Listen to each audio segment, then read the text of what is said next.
आज आपण रामरक्षा डिकोड करणार आहोत. रामरक्षेमध्ये दोन कथा येतात. तर पहिली कथा आहे ती ह्या श्लोकामध्ये आहे. बुधकौशिक ऋषी म्हणजे विश्वामित्र ऋषी यांना महादेवानी स्वप्नामध्ये येऊन रामरक्षा सांगितली आणि मग त्यांनी ती पहाटे लिहिलेली आहे.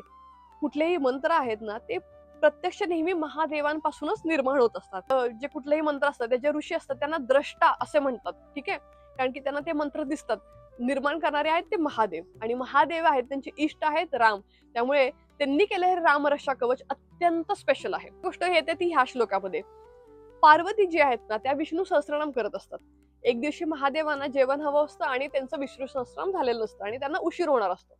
मग महादेव त्यांना म्हणतात की तू विष्णू सहस्त्रनाम करण्यापेक्षा राम हे नाव घे, त्याच्यामध्ये जेवढं सहस्त्रनामाचं पुण्य तेवढं तुला मिळेल. तर असं हे पॉवरफुल राम नाम आहे. तर याचा अर्थ अजिबात असा होत नाही की जे लोक विष्णू सहस्त्रनाम करतात त्यांनी करू नका आणि फक्त राम नाम घ्या.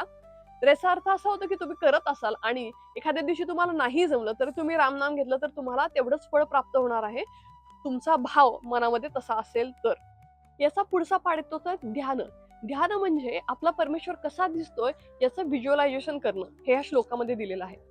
प्रभू रामचंद्र कसे सांगितलेले आहेत की ज्यांचे हात आहेत ते गुडघ्यापर्यंत लांब आहेत, पद्मासनामध्ये पिवळ्या रंगाचं वस्त्र नेसून बसलेले आहेत, नुकत्याच उमललेल्या कमळाच्या पाकळीला स्पर्धा करतील असे सुंदर डोळे आहेत, अशा निराशार पावसाच्या थेंबांनी भरलेला जे मेघ आहेत तसा सुंदर कांती आहे त्यांची, डाव्या मांडीवरती माता सीता बसलेल्या आहेत. असं सुंदर हे रामाचं ध्यान करत करत जर तुम्ही रामरक्षा केली तर तुम्हाला त्याचा जास्त फायदा होणार आहे. प्रश्न असतील तर मला कॉमेंट्स मध्ये नक्की कळवा.